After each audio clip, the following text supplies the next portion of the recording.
Hello YouTube, this is Mystikaal here, and I'm here to do a Grimm recap for Season 2, Episode 19, Endangered. The opening piece of Grimm lore is, they'll kill you, and I'll be here in the woods, all alone and abandoned. Now the opening scene is, we're on a farm, and a ranch hand comes up on an ATV, and he sees, a mutilated cow, and he goes a little further and he sees another mutilated cow, and from behind that cow arises a glowing blue being. So he runs back to his ATV to get his gun, turns around, the thing is there on him and pushes him back into something that was protruding from his ATV, and he's dead. And the being runs off holding a silver packet of some sort, and escapes over a fence, but slices a piece, leaves behind a piece of himself on the barbed wire. Now, while all this is happening, the rancher has he's witnessed all of this, so he's convinced he's seen an alien, and cow mutilation, aliens, we're in X-Files territory, right? And of course the comic relief Woo does make reference to that. So we see the being go to a barn where there's a very pregnant, about to pop female. He vogues, so it's not an alien, it's a Wesen of some sort, and gives her what's in the bag, and she starts munching on the raw meat. After she is after she feeds and rests, the next day he tells her that they have to move because they're not safe there anymore because he's killed someone and he's been mutilating cows all about. So he decides to commandeer a vehicle because he doesn't know how else to get a vehicle because theirs broke down, and he's never heard of Hertz or there's like a million car rental companies, but he didn't know any other way to get one. So he appears to the driver in his full blue form, and she crashes the car, and he takes her back to the barn. They leave her there and they drive off in her car. Now because he thinks they're being hunted, he's taking the back roads and hitting every bump and lump and pothole when this woman's about to burst. So she's like, you have to stop, or I'm gonna have the baby now. Just happens that they're near a cabin. He drives off to the cabin, sets her up inside, and she's hungry again. So he goes off hunting again. In the meantime, Nick and Woo go to investigate the scene where there's been a homicide and the mutilations, and of course the rancher tells them, yeah, it was an alien. I know it was an alien. That's what I saw. And Nick figures out that he must have gone off in this direction, and he goes and finds the piece of skin on the barbed wire, takes it in for evidence, and they run into this man who calls himself an alien hunter and a ufologist. It's just wonderful. Like the second I heard it, I was like, yes, I love that. He's a ufologist. What a kook. So he's heard about these mutilations, and so he's trying to track down this alien and trying to get information out of Nick and Woo to see what they know, what kind of being it is. Of course, they pay him no mind, and they take off. As soon as he leaves, as soon as they leave, he starts to show pictures to this rancher to find out what it is that he thinks he saw. So, he points to a picture of a glowing blue alien, and the guy gets really excited, and he goes off and starts, tracking the couple. And there's blood here, there's blood there. He's tracking them down, and he gets a call, and we find out that he's hunting them for whatever they are, and we find out that he is no ufologist, but he is indeed Wesen, some type of birdman. and he's hunting them, and they're awaiting the birth of the child because they've got people bidding on it. So in the meantime, Nick goes and visits Rosalie and to find out information on this Wesen, which is called a Glueinvok, I think. It's close.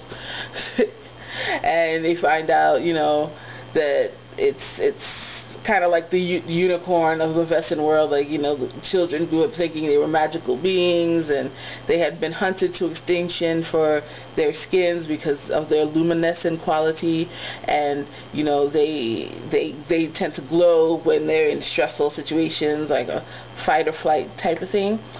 And so it's like the worst, because this guy's out hunting at night. It's the worst time to be glowing like, a bright light. But every time he's hunting, he's in full-on blue man mode. So he's easy prey for Mr. Birdman, who's hunting him down. But the guy with the piercing blue eyes is a horrible shot. He sets up his shot, gets it, and all he does is hit the bag. Nick, Rosalie, and Monroe decide to go track down the Glueinvoks. Nick is, of course, copy. He wants to track him down because he might have killed the guy. And Monroe and Rosalie are, just so excited to see. They want to see a Glueinvok for themselves, and they want to help them because they may be the last of their species. So they, based on how frequently he was mutilating cows for their ovaries, which, by the way, he was only killing the cows to get the ovaries because that's what the females feed on when they're pregnant. It's kind of like their pickles and ice cream. While Nick and Monroe and Rosalie are trying to track down the Glueinvok couple, they come upon the van of the Birdman. And they go inside and they find all kind of tools for skinning flesh, and they find a substance in there that has he has the substance inside of these specially made bullets. So if Wesen is shot with the bullet, it will kill them, and it will keep them in their vogue form for several hours. So it allows him to skin and tan their hides and keep the the vogue form. So yeah, they know that they've got to hightail it and find this couple before Mr. Birdman finds the couple and takes their skins.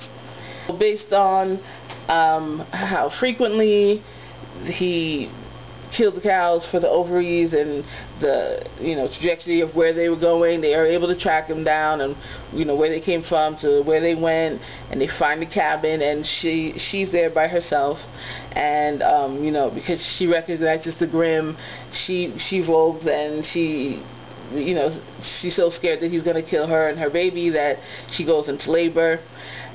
Rosalie helps her give birth, and they're all there. The father comes in, and she gives birth to a baby girl, and it's happy family, happy Scooby crew, and happy hunter guy, because he followed the father back to the cabin, and he said, I just came for what I wanted, just let me leave with what I want, and no one has to get hurt unless you want to.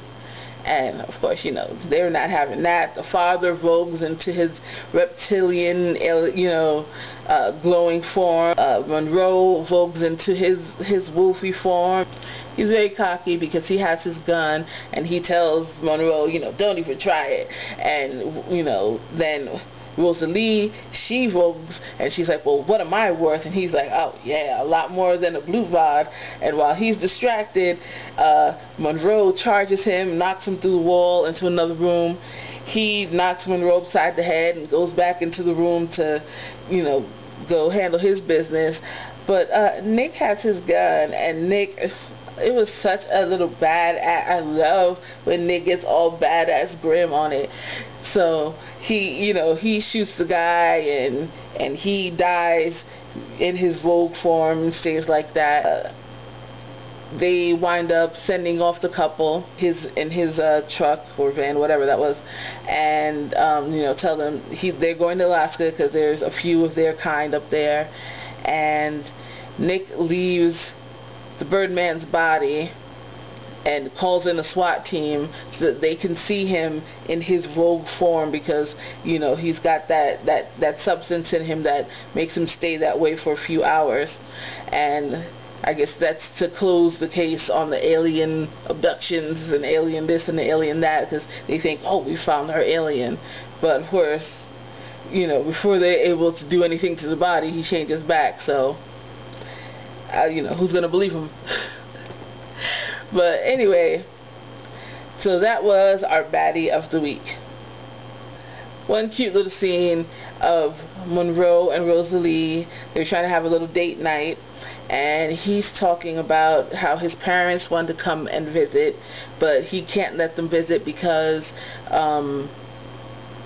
Nick is the Grimm. He's living with him, and his parents hunt, and he doesn't want Nick to kill his parents, so they might give him reason to. But I'm like, oh my god, I want to meet Monroe's parents. I want to see them so bad. Please make it happen. Please make it happen.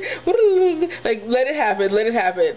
I don't know what I have to do to put that into the universe, but I need to see Monroe's parents. And so Rosalie and Monroe are trying to get their smooch on. Of course, Nick walks in, the third wheel. He needs to get his own place. I mean, he has a job. You could get a little something, or maybe Juliet will let you back in soon. Ugh. The reason Nick came busted in is because he's trying to find the origins of the key and what it's for, and just trying to track down the story. And he shows the key to Monroe and shows him how it makes a map when you fold it a certain way, and Monroe goes off and he's got a map that he got from his great-great-grandfather, and it's a piece of the map that he has, and he's sure that this map is in the Black Forest in Germany. Nick goes to talk to the captain about the key, because he knows that he has information. He knows about the key.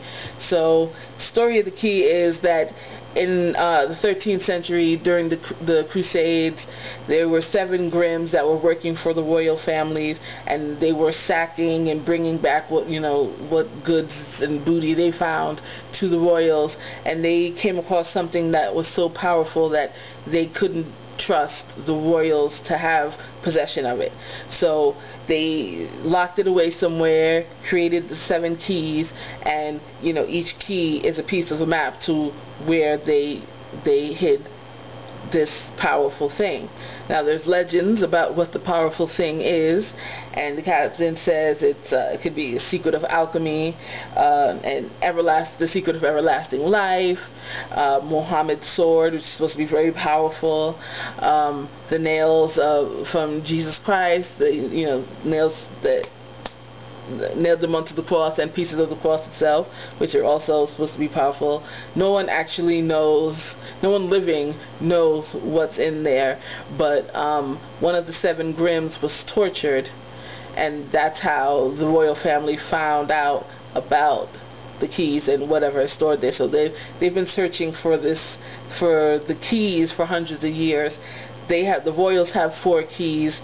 Nick has 1 key, and the other 3 are unknown. They don't know who, but they're getting closer, I guess, to tracking this down. The final bit of this episode was with Juliet. She relives another memory of her and Nick at a party, the first time they told each other they loved each other. And she goes to visit Monroe and tells him about that, and that she felt and remembered how much she loved him, and like trying to get his advice on how Nick would feel, and he's just like, well, you have to tell him, just talk to him. And she's like, I want to, but I'm afraid. Of course she's afraid. She's always friggin' afraid. But she's afraid that, cause she treated him so horribly. She really did, for no reason. Like, he did nothing to her to warrant the bitchy, just horrible treatment that she gave Nick. He was nothing but understanding and kind and patient, and you know, she was such a bitch. She was such a bitch. Like, the first season, she was just there for me. I didn't like her, I didn't dislike her, but this season, they made her such a horrible bitch that, like, oh, my blood boils when I see her now. So yeah, she knows. She said, like, I was so horrible to him, I don't think he can ever love me like that again. And he's like, you know, Monroe tells her that I've seen nothing to indicate that he has stopped loving you at all in the way that he loved you.